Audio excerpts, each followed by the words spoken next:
Hello साथियों, आज हम देखेंगे बिहार सरकार द्वारा जारी BC-EBC के लिए नॉन क्रीमिलियर सर्टिफिकेट को ऑनलाइन कैसे करेंगे, वो भी अपने मोबाइल फ़ोन के माध्यम से घर से। तो घर पे बैठे आप आराम से आसानी से अपने मोबाइल फ़ोन के माध्यम से ऑनलाइन कर सकते हैं। अगर आप चैनल पर पहली बार आए हैं तो कृपया चैनल को सब्सक्राइब कर लें ताकि वीडियो से संबंधित महत्वपूर्ण अपडेट आपको सबसे पहले मिल सके। तो चलिए शुरू करते हैं। सबसे पहले हम क्रोम ब्राउज़र को ओपन करेंगे और इसमें हम सर्च करेंगे RTPS स्पेस बिहार। इसको लिख करके आप सर्च करेंगे तो ऐसा इंटरफेस आपको देखने को मिलेगा। सबसे पहले वाले ऑप्शन पे यहाँ पे क्लिक करेंगे। ये बिहार सरकार का ऑफिशियल वेबसाइट ओपन हो गया है। अब इसमें हम ध्यान से देखेंगे। इसके बाद जैसे ही आप नीचे स्क्रॉल डाउन करेंगे तो यहाँ पे दिखने को मिलेगा समान प्रशासन विभाग। इस पर क्लिक करेंगे। फिर नीचे स्क्रॉल करेंगे तो यहाँ पे आपको देखने को मिलेगा नॉन क्रीमिलियर प्रमाण पत्र। इस पर क्लिक करेंगे तो यहाँ पे दिया हुआ है कि आपको अंचल स्तर से बनाना है कि अनुमंडल स्तर से कि जिला स्तर से। तो चलिए हम अंचल स्तर से बनाते हैं। यहाँ पे ऐसा इंटरफेस देखने को मिलेगा। अब इसके बाद सारे डाटा को हम फिल करेंगे एक एक करके। यहाँ पे ध्यान में रखेंगे, सबसे पहला पॉइंट है कि क्या आपके पास पहले से NCL सर्टिफिकेट है। अगर आपके पास है तो यस करेंगे, अन्यथा नो रहने देंगे। फिर आगे वाले ऑप्शन में देखेंगे लिंग में आप स्त्री हैं या पुरुष है, इसको सिलेक्ट करेंगे। फिर इसके बाद अभिवादन में यहाँ पे सेलेक्ट करेंगे जो भी आपका टाइटल लगता है। अगर है तो सिलेक्ट करेंगे, नहीं है तो छोड़ देंगे इसे ही। फिर इसके बाद यहाँ पे है एप्लीकेंट का नाम। यहाँ पे आप हिंदी में लिखेंगे, ऑटोमेटिक आपको हिंदी में ट्रांसलेट हो जाएगा। जैसे हम यहाँ पे नाम भर लेंगे, इसके बाद वाला ऑप्शन में यहाँ पे है जन्म तिथि। तो हम जन्म तिथि को सिलेक्ट करेंगे। तो हमने यहाँ पे डेट ऑफ बर्थ को यहाँ पे सेलेक्ट कर ली है। अब यहाँ पे ध्यान में रखेंगे कि आधार संख्या को यहाँ पे इंटर नहीं करेंगे, अन्यथा आधार से ऑथेंटिकेट करना पड़ेगा आपको। तो बिना आधार के माध्यम से हम ऑनलाइन करेंगे। इसके बाद यहाँ पे है अस्थाई पता। तो अस्थाई पता में यहाँ पे हम ध्यान से भरेंगे।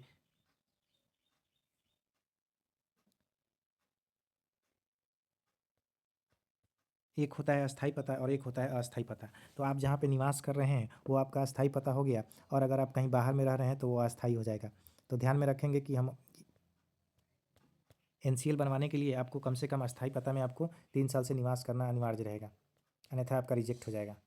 तो चलिए हम अस्थाई पता को सिलेक्ट करते हैं और आपको दिखाते हैं। सबसे पहले वाले ऑप्शन में यहाँ पे हम स्टेट को सिलेक्ट करेंगे और इसके बाद में जिला सिलेक्ट करेंगे। आप जिस जिला से बिलोंग कर रहे हैं उस जिला को सिलेक्ट करेंगे। इसके बाद यहाँ पे अनुमंडल सेलेक्ट करेंगे। इसके बाद में आपका प्रखंड को आपको सिलेक्ट करना है। जैसे ही आप इतना सेलेक्ट करेंगे, इसके बाद आपको गांव का नाम सेलेक्ट करना है। इसके बाद में वार्ड नंबर इंटर करना है।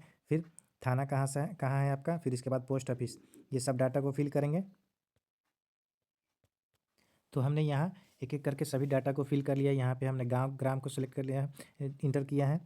इसके बाद में वार्ड नंबर इंटर किए हैं। यहाँ पे थाना आपका जो है थाना सेलेक्ट कर लेंगे। इसके बाद में आपका पोस्ट कहाँ पड़ता है, इसको इस वाले कॉलम में भरेंगे। फिर आगे के बाद अगर आपका शहर में निवास करते हैं तो आपका होल्डिंग नंबर होगा वो इंटर करेंगे इसमें, और सर्किल नंबर होगा तो सर्किल नंबर यहाँ पे इंटर करेंगे, और नहीं होगा तो आप ऐसे ही छोड़ देंगे। इसके बाद यहाँ पे ध्यान रखेंगे कि यहाँ पे पिन कोड को हम इंटर करेंगे लास्ट वाले कॉलम में। चलिए हम पिन कोड इंटर करके आपको दिखाते हैं। यहाँ पे हम पिन कोड इंटर करेंगे। तो हमने यहाँ पे पिन कोड इंटर कर लिया है। अब इसके बाद में यहाँ पे ध्यान रखेंगे, अगर आप ग्राम पंचायत से बिलोंग करते हैं तो आप यहाँ पे ये वाला ऑप्शन सेलेक्ट करेंगे, ग्राम पंचायत वाला। अगर आप नगर निगम से बिलोंग कर रहे हैं तो आप नगर निगम वाला सेलेक्ट करेंगे। अगर आप नगर परिषद से बिलोंग कर रहे हैं तो आप यहाँ पे ये वाला ऑप्शन सेलेक्ट करेंगे। अगर नगर पंचायत से आप अगर बिलोंग करते हैं तो ये वाला ऑप्शन सेलेक्ट करेंगे, और इसके बाद अपना पंचायत वार्ड सेलेक्ट करेंगे। तो चलिए हम सेलेक्ट करते हैं। जैसे ही आप यहाँ पे पंचायत ग्राम पंचायत सेलेक्ट करेंगे, आपका यहाँ पे पंचायत का नाम इसमें शो करने लगेगा, तो आप इसमें से अपना सेलेक्ट कर लेंगे।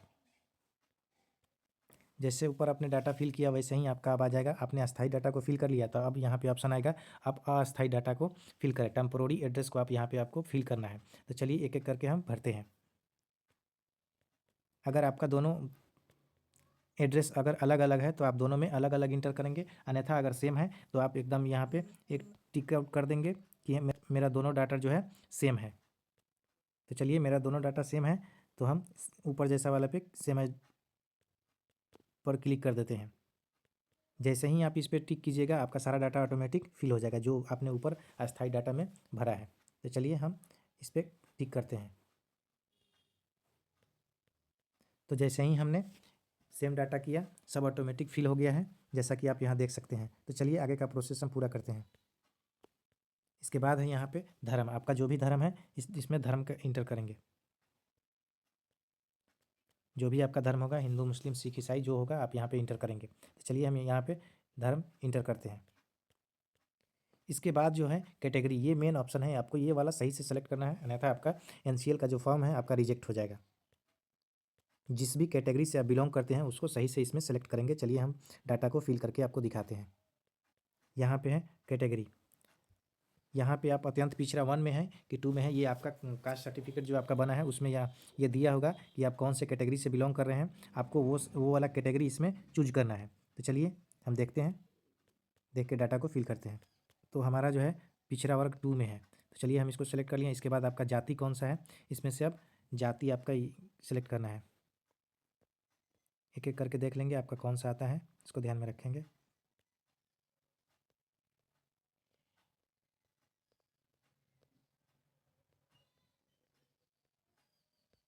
ये रहा। आप जैसे ही जाति को सेलेक्ट करेंगे आपका यहाँ पे क्रमांक कितना पे है ये वाला ऑटोमेटिक यहाँ पे शो करने लगेगा, ये वाला जो है। फिर इसके बाद में जो है अगला ऑप्शन है आपका उपजाति। उपजाति आपका कौन सा है ये देखेंगे। यहाँ पे आपका कौन सा है, आपका जो भी होगा जिस कैटेगरी से होगा आपको अपने हिसाब से भर लीजिएगा। चलिए हम भरते हैं।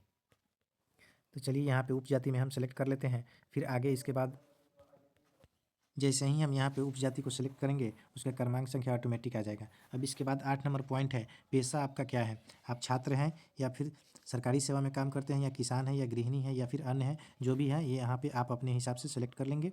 चलिए हम यहाँ पे छात्र हैं, छात्र को सिलेक्ट कर लेते हैं। इसके बाद जो है यहाँ पे आपको फादर का नाम इंटर करना है, पिताजी का नाम इंटर करना है। इसके बाद में नीचे मदर का नाम इंटर करना है। तो चलिए एक एक करके हम दोनों डाटा को फिल करते हैं। तो हमने यहाँ पे पापा का नाम और मदर का नाम इंटर कर लिए हैं। अब यहाँ पे अगला पॉइंट है, यहाँ पे ध्यान में रखेंगे कि अगर किसी लेडीज़ का बना रहे हैं तो उसके हस्बैंड का नाम यहाँ पे इंटर करेंगे और यहाँ पे हिंदी में ऑटोमेटिक हो जाएगा, ये ध्यान में रखेंगे। चलिए अगला पॉइंट है हमारा, यहाँ पे आवेदक का मोबाइल नंबर इंटर करना है और उसका ईमेल आईडी इंटर करना है। यहाँ पे ईमेल आईडी देने से फ़ायदा ये होता है कि ईमेल आईडी पे आपका जो प्रमाण पत्र बनता है वो ऑटोमेटिक आपके ईमेल पे सेंड कर दिया जाता है, आप वहाँ से डायरेक्ट डाउनलोड कर सकते हैं। मोबाइल नंबर से आपको वेरीफाई करना है, इसलिए मोबाइल नंबर यहाँ पर इंटर करेंगे। जैसे ही मोबाइल नंबर को इंटर करेंगे यहाँ पे OTP जाएगा, OTP को वेरीफाई करेंगे। चलिए मोबाइल पे जो OTP गया है उसको हम यहाँ पे इंटर करते हैं।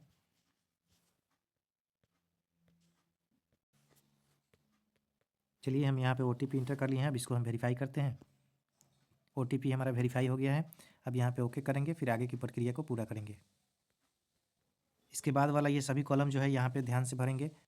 अभिभावक पिता या पति की स्थिति, अगर कोई गवर्नमेंट सर्विस में है तो उसको यहाँ पे इंटर करेंगे, दर्शाएंगे, और अगर नहीं है तो यहाँ पे छोड़ देंगे। ऐसे यहाँ पे फर्स्ट कॉलम में है, फर्स्ट कॉलम में पिता का है, दूसरे में माता का है और तीसरा में पति का है। अगर इनमें से कोई भी इस पद पे है तो यहाँ पे आप दर्शाएंगे, अन्यथा ऐसे ही ब्लैंक छोड़ देंगे और आगे बढ़ेंगे। चलिए आगे की प्रक्रिया को पूरा करते हैं। ऐसे ही नीचे स्क्रॉल करेंगे, ये सब में कुछ नहीं भरना है।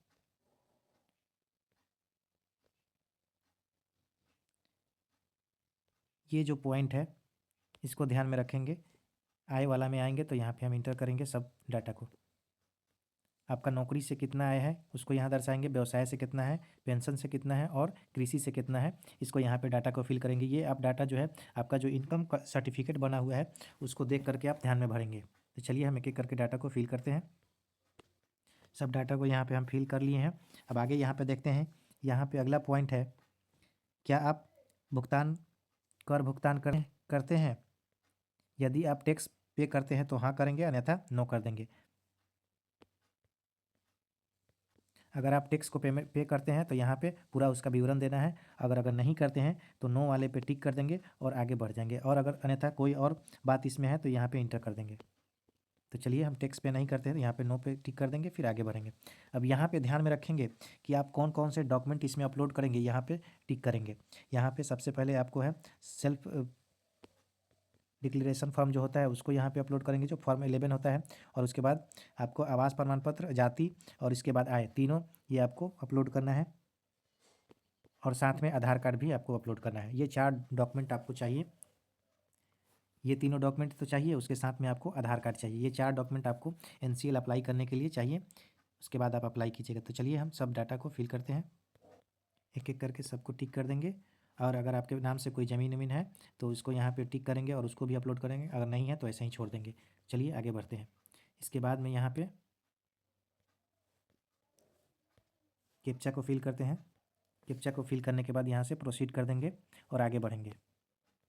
जैसे ही आप प्रोसीड करेंगे तो आगे वाला ऑप्शन ये आपको मिलेगा। अब इसमें आप सारा डाटा को आप मिला लेंगे कि सब सही है। अगर इसमें कोई परिवर्तन होगा तो आप एडिट वाले ऑप्शन में जा करके चेंज कर सकते हैं, अन्यथा फाइनल सबमिट करेंगे। तो चलिए हम आगे का प्रोसेस देखते हैं। सभी डाटा को स्क्रॉल करके हम देख लेंगे कि सब सही है। अगर इसमें कोई परिवर्तन है तो आप परिवर्तन भी कर सकते हैं।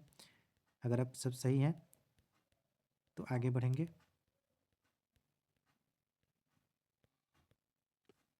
यहाँ पे अटैच, इस पर क्लिक करेंगे। इसमें ध्यान में रखना है, पहले वाले ऑप्शन में आपका जो फॉर्म 11 है वो अपलोड करेंगे, दूसरा में आपका आवासीय, तीसरा में इनकम और चौथा में जो कास्ट सर्टिफिकेट है वो अपलोड करेंगे। और अगला यहाँ पे दस्तावेज में आपको जो आधार कार्ड रखे हैं आप उसका पीडीएफ बनाकर उसको अपलोड करेंगे। तो चलिए हम एक एक करके सारा डाटा को फिल करते हैं। जैसे ही आप इसमें इसको सिलेक्ट करेंगे तो आपका आएगा कि जो फॉर्म 11 है उसको आपको यहाँ पे अपलोड करना है। इसको सेलेक्ट करेंगे। अब इसमें आपको जहाँ भी अपना फाइल रखे हैं उसको सेलेक्ट करेंगे। एक एक करके सभी डॉक्यूमेंट को हम अपलोड करते हैं। इसके बाद हम यहाँ पे आय अपलोड करेंगे। इसके बाद हम यहाँ पे जाति को सिलेक्ट करेंगे। अगले वाले ऑप्शन में यहाँ पे जो भी आपका डॉक्यूमेंट आपको अपलोड करना है वो सिलेक्ट करेंगे, जो भी आपका है।